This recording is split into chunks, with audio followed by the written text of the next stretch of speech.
What's up, YouTube? It's your boy, Lavon Cason, back at it again with another video reaction. Today is going to be me reacting to basically the long Tommy Tallarico documentary. And this is part 2 of me reacting to that Roblox OOF video, which is made by xbone. So let's get on to it. I last left off pretty much right around here, which is Tommy's lie. So let's see what Tommy says. Let's see it. Let's see it. Yes, Tommy has repeatedly said he's the first American to ever work on Sonic. In fact, I was the very first American to ever be hired by the Sonic team. What? What? What? I don't know if that's true. I don't think that's true. I honestly don't think so. I honestly don't think so. Like, I don't think Tommy Tallarico's name was in the credits of any of the early Sonic games on the Sega Genesis. Like, I honestly didn't see him. Back in the day. I honestly didn't see him. Very first American to be hired. One of the first Americans to ever be hired by Sega of Japan for the Sonic team. I was the first American to ever be hired to work on the Sonic the Hedgehog series. But if you don't take Tommy's word for it and do your own research, by which I mean basically Google Sonic for 2 seconds, you start to see red flags. Sonic was being developed in America as early as 1992, when Sonic 2 was being made in California. Americans are all over Sonic's game development since almost the... And you wonder, like, you look in the credits, where's Tommy Tallarico's name? Where's Tommy Tallarico's company? Like, you probably wouldn't see it at all in any of the Sonic games. Like, why? Why did he say that? Why?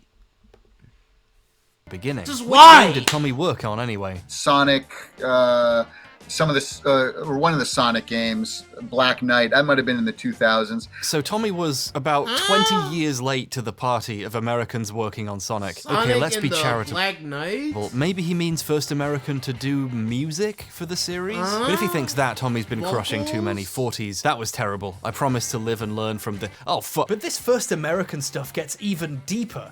There are layers to this shit. One particular American musician, Michael Jackson, was rumored for decades to have worked on Sonic 3. I definitely have heard that. I definitely have heard that, especially on Twitter. I've definitely seemingly heard confirmed by Yuji Naka earlier this year. year. He confirmed that. Yes.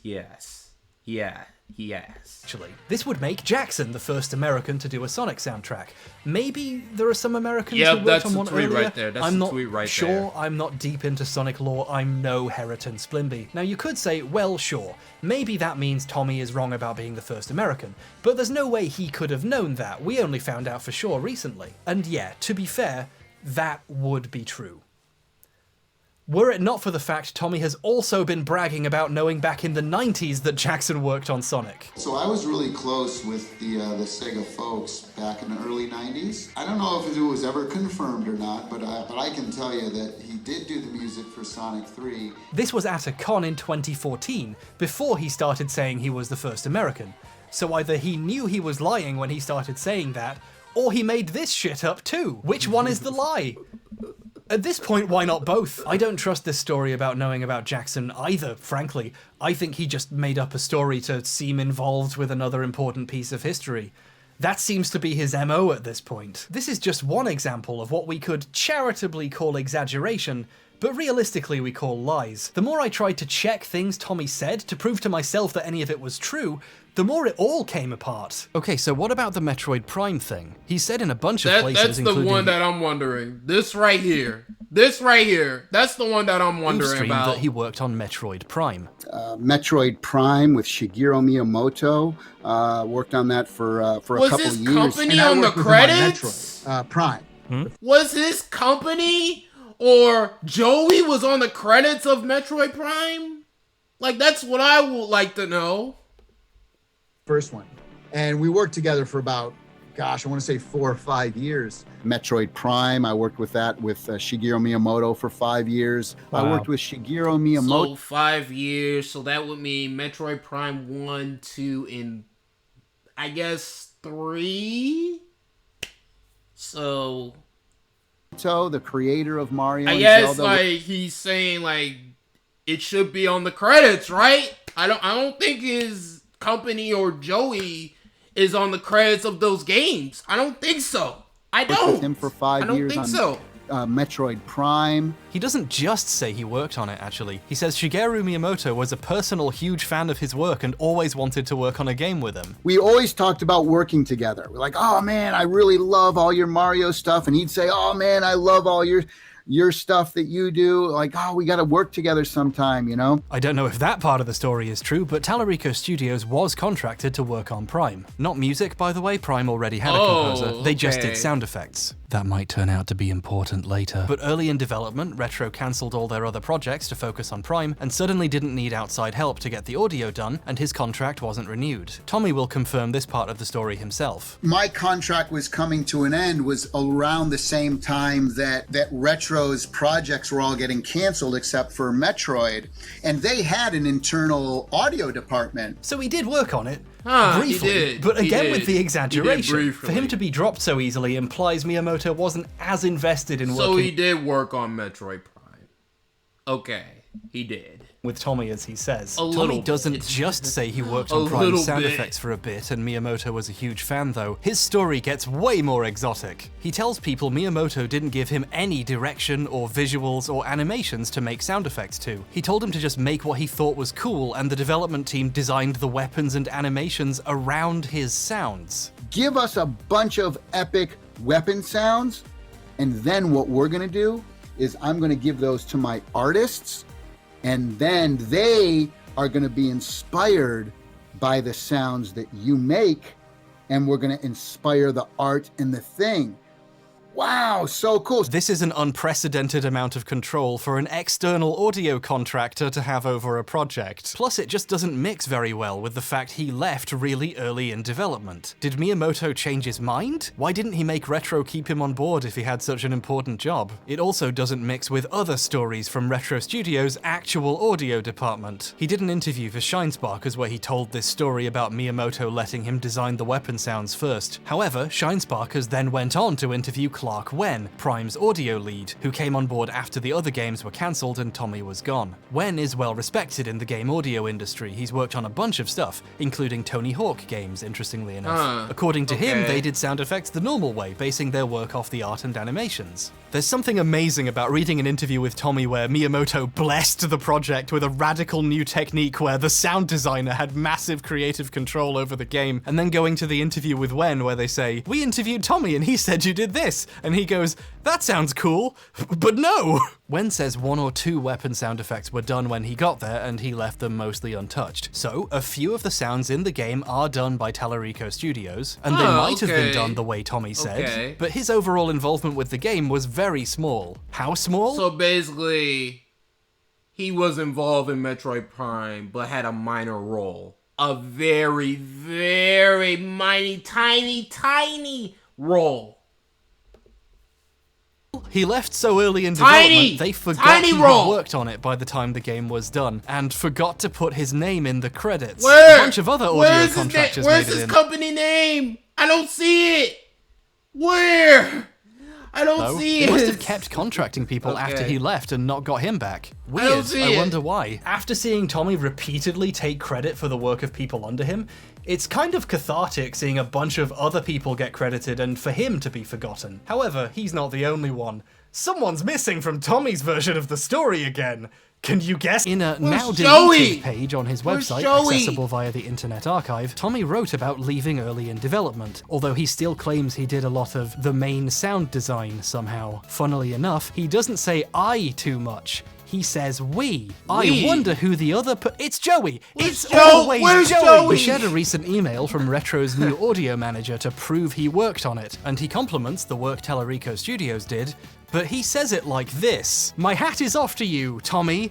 And Joey? It's always Joey! What makes the story even funnier is how, you know, Tommy was on a TV show that reviewed games when Prime came out. Tommy didn't mention he worked on it, which makes sense, he was barely involved. But one fascinating thing that hasn't come up yet is Tommy just has terrible taste. JoJo's Bizarre Adventure. The characters are incredibly stupid. He complained about Prime's backtracking and scanning system, stuff people love about the game, and absolutely refused to let Victor get a word in edgewise. I had to scan every little There's thing. a great and every story in there row, as well. And that's a problem for me. But I the enjoyed worst, all of that. The worst problem about this game Yes. is the He gave it a 7.5, which according to Metacritic would be the absolute lowest score any remotely professional critic gave it at the time. Even less than the 8 the guy who wrote the text reviews for EP gave it. Tommy was not the biggest fan of this game, but now it's universally recognized as a masterpiece, he can't wait to tell you he was a huge part of it. It's kind of fascinating how these two supposed industry professionals each talk about their work. Joey doesn't mention Prime at all on his site. Presumably, he doesn't consider his work a large enough part of the finished game to go on a resume. Meanwhile, Tommy talks like he worked hand in hand with Shigeru Miyamoto for 5 years on Metroid Prime. Oh, come on, H1, be reasonable. He doesn't say it like that. No, he says it like that. I worked hand in hand with Shigeru Miyamoto for 5 years on Metroid Prime. But he said on his own website he left early. He left so early they forgot to put him in the credits. He knows he's not telling the truth when he says this. So, I said this earlier in this, reaction video, that if he did work on this for 5 years, supposedly, then he would have worked on the second game and the third game, potentially on the Wii, but even though that pretty much we just watched that he did play a very, very minor part in the development or whatever of Metroid Prime. So he was involved with the first Metroid Prime, but in a very, very minor part. So, Okay, look, maybe I'm just a gaming racist, but is it okay at this point to call this an obvious lie? It must be very difficult to work hand in hand with someone on a game they famously did not work on very much. Retro Studios is based in Texas. Miyamoto was a distant producer who occasionally gave notes. Several former Retro employees have even suggested he gave Metroid to a new company in America that hadn't made any games yet because he didn't like Metroid that much. Some insinuating he didn't really get Metroid's type of gameplay. Miyamoto pawned off IPs like this repeatedly, actually. He visited Rare one day and made them turn a game they were making into a Star Fox game because he had no idea what else to do with Star Fox. And we all know how that turned out. It's actually pretty good. People are just mean. Prime is great, but it happened because Miyamoto outsourced an I've never played Star Fox Adventures. Star Fox Adventures. I never played that game, so was that game a good game back in the day, or what? Let me know in the comment section below. He didn't like to a bunch of Americans, so he didn't have to think about it, which gives very different implications to Miyamoto asking Tommy to do the sound effects. So now almost every game he's bragged about working on has turned out to be a gross exaggeration. The only other games he talks about are Earthworm Jim and Aladdin. I guess there's one more, Guitar Hero. Guitar Hero franchise, did some work. Which Guitar Hero, though? Which one? Which one, Tommy? Which one? On that's what I'm wondering. Guitar Hero games, like some of the games I've worked on: Disney's Aladdin, Earthworm Jim, Guitar Hero. Any of his songs on the soundtrack?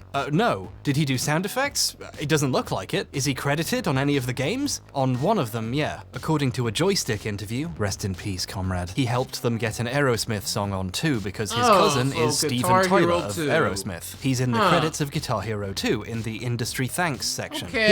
Okay, so he was involved in a Guitar Hero game, which is Guitar Hero 2. Okay. Involvement seems, I don't know, kinda small. It's mostly people who championed the first Guitar Hero when it came out. Game journalists and celebrities. And Will Wheaton. Interestingly, alongside Brad Shoemaker, Ryan Davis, and of course Jeff Gershman, also in these credits is Patrick Klepek, who 15 years later would go on to make him delete a legal threat by asking him a basic question. This is the total extent I can find of Tommy's involvement with the Guitar Hero games. But I must be missing something. The way he brings it up, you'd think he was massively involved. I worked on the Guitar Hero games, the first 3. The third one was Guitar Hero Aerosmith. The first 3?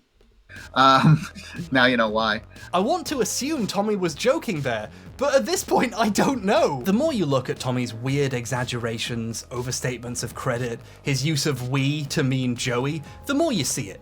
It starts to take over your mind. You start to ask yourself if even the stuff he couldn't possibly be lying about is a lie. Like, okay, are those Guinness World Records real? I assumed even if everything else was fake, they would be real at least. There's no way anyone could get away with such an obvious lie, it would be too easy to check. But it turns out if something is easy to check, no one actually does.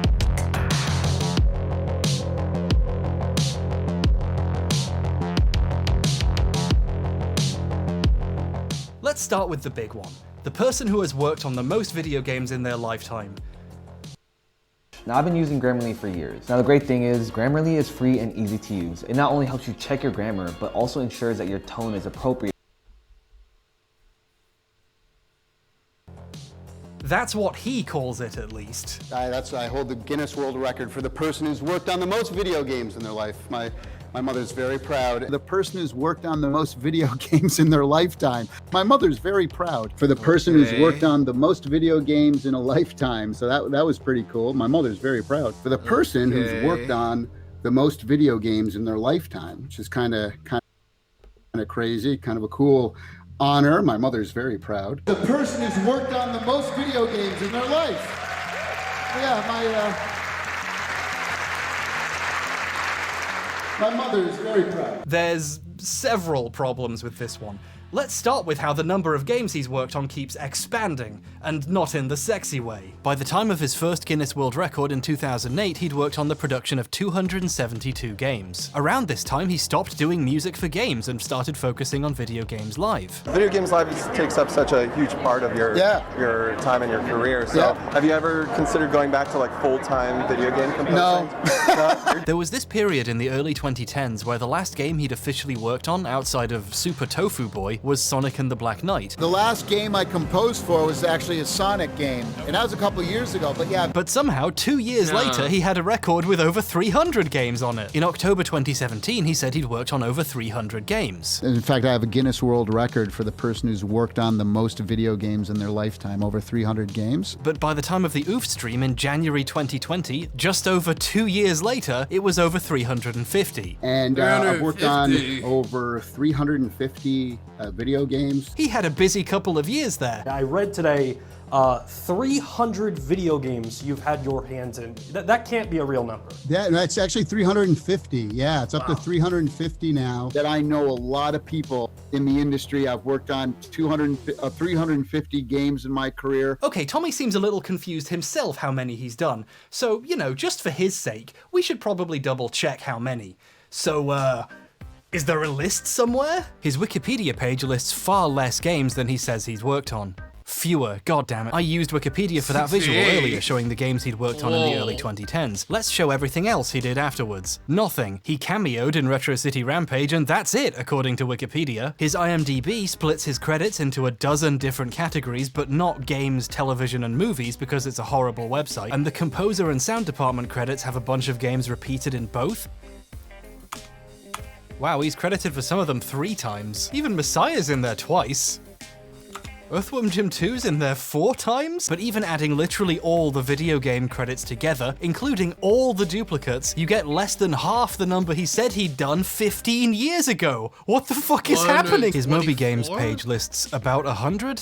It's 6:13 AM right now and my eyes went a bit blurry while I was counting. It could be like 98. Either way, it's a lot less than 350 and I'm not recounting this shit. And that's counting a bunch he's just in the thanks for, like Guitar Hero 2. It doesn't list Pro Skater because he's not in the credits for that, even though Moby Games appear to have copy-pasted the official biography from his website, which claims he did. They somehow managed to get Pro Skater to link to the correct game page, but not to get the spelling right. Okay, none of these websites can be trusted. Thankfully, Tommy has taken it upon himself to make his own list of games on his website. This list is larger, and I mean a lot larger than the others, and since Tommy wrote it, there's some dubious names on here. Pro Skater and Guitar Hero are on there, and so is Metroid Prime. Obviously, he personally held hands with the development team while they made it, but so is Prime 2, a game I've never seen any mention of him touching anyone's hands on. Did they reuse some sounds him/Joey made, so that counts as working on both? And I guess I can now add Roblox to that list of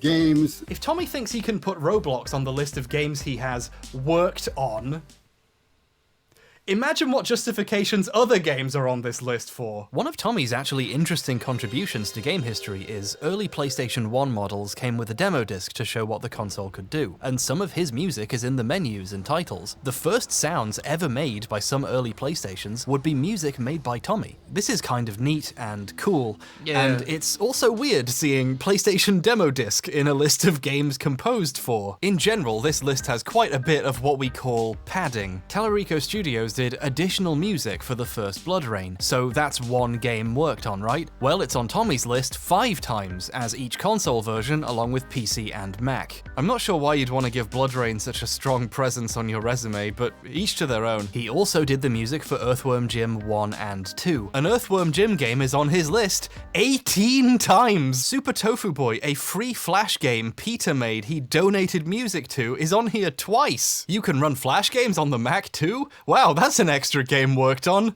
Fuck you, Tommy. But even counting all of this, all the games he wasn't credited for but still puts on his list, the multiple times the same game is counted across many different consoles or computers, or demo discs as specific games worked on, it's still a lot less than the number he says. If you decide to be a bit mean and remove all the repeat games, you get around 175, almost 100 less than his first Guinness World Record said 15 years ago. So either he stopped updating his website, and IMDb So the question is, does he deserve all those Guinness World Records? That's the question that we need to ask ourselves. Does he deserve those? Games, Wikipedia, and everywhere else also stopped tracking the games he worked on. Or, Bob, forgive me, the first American to ever work on Sonic is exaggerating again. In an interview in 2010, he said he worked on 280 video games, which is a Guinness World Record. Actually inside the Guinness book as the person who worked on the most video games in their life. This sentence almost made me cut my fucking head off. Tommy isn't actually inside the Guinness Book of World Records he's talking about here. Trust me, I checked. He is, however, inside that year's Guinness Book of World Records. Oh, he got the receipts. Gamers Edition. He got the receipts. He got the books. Gamers Edition is full of more game-centric records. Notice that it's also much smaller and the print quality is much worse, and generally it's a lot less prestigious than being in the actual book. My producer, Kat, left a comment on that line in the script saying, it's a bit like saying you gave a TED talk when really you just gave a TEDx talk, not realizing how fucking funny she was being, because Tommy has done a TEDx talk. My mother's very proud. When his biography on his website calls it a TED talk. He is exactly that guy. She is so cool. I love her. Tommy is at least featured in the Gamers Edition. It's a 2-page interview about his career and video games live. At the beginning of the interview, the author claims Tommy has worked on more game soundtracks than anyone else. They don't say how they verified this or provide the list. He's in the book. Of games. It seems a bit like Tommy just told the interviewer this in the interview and they repeated it as a factoid assuming it was true, because why would someone tell such an obvious lie? Whatever evidence he has backing up his claim is becoming difficult to find. Luckily this wasn't too expensive on eBay.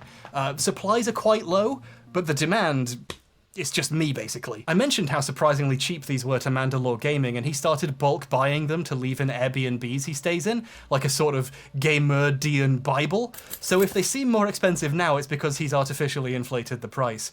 Speaking of artificial inflation, even if the amount of games Tommy says he's worked on was completely true, there are still people who've worked on way more games. The record is just wrong. Even Guinness at some point recognized this. They actually changed the wording of the record at some point after he first got it. It's not person who has worked on the most games in a lifetime anymore, it's most prolific composer of game soundtracks. The Guinness website says that now, and the updated versions of Tommy's plaques say that too. So Guinness have done their best to correct this mistake. Tommy, however, has continued using the original name anyway for over a decade. In fact, I own the Guinness World Record for the person who's worked on the most video games in their lifetime.